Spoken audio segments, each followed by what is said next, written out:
we took it all the way up to the governor's office, and we said, you have rogue abortion facilities in your state who are putting women in danger, and you need to hold them accountable.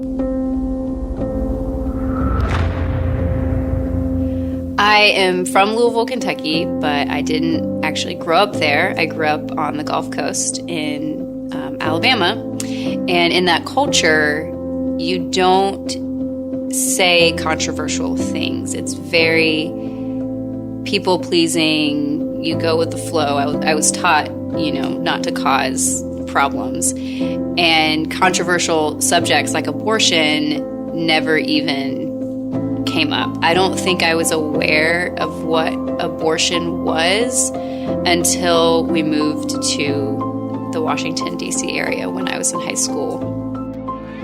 When I had the experience of walking down the March for Life, 14 or 15, what really struck me was this is a big deal. This is a lot of death. And as someone who's very justice-minded, the fact that it was so big and the victim was so innocent really touched me deeply. My name is Missy Martinez, and I'm the National High School Coordinator for Students for Life of America. When I started at Students for Life, that was back in 2013. So it was a long time ago. And the people that I see in leadership roles now around the pro-life movement were students when I was working there. And we've watched them all come up.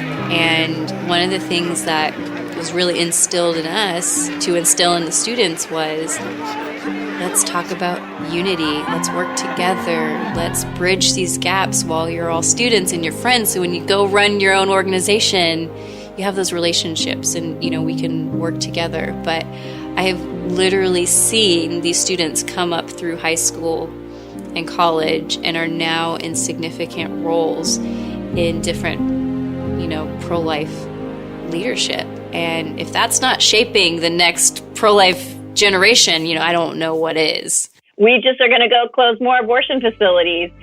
Reprotection is a national group. We helped consult on this case in New York. So today, I am the CEO of an organization called Reprotection, and we help pro-life advocates investigate and shut down dangerous abortion businesses in their communities.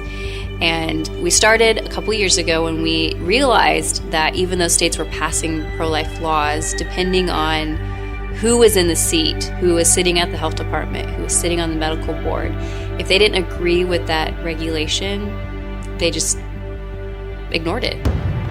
So we had a case in Florida.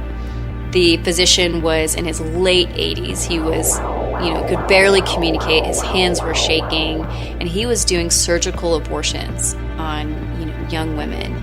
And multiple complaints had been filed against him with the medical board, and they were doing nothing. And it all culminated in this really just traumatic experience of this young lady who was so afraid for her life.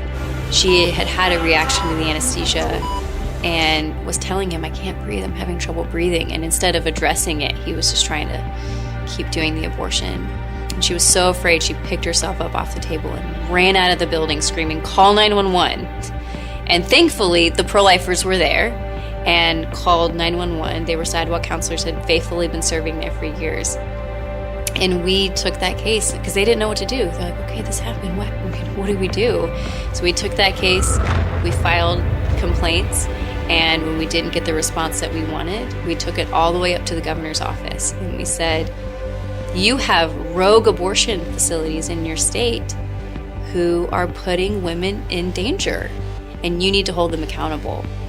And out of nowhere, a year after we had submitted that complaint, the medical board got back to us and said, you've received your complaint, investigation's been opened, the physician was notified, and he retired the next day. Students for Life has personally impacted me, and in my career and kind of every aspect of my life. Kristen personally is a mentor to me as a leader. She meets with me twice a month to talk about how do you run a successful pro-life organization? How do you fundraise? And she's not competitive.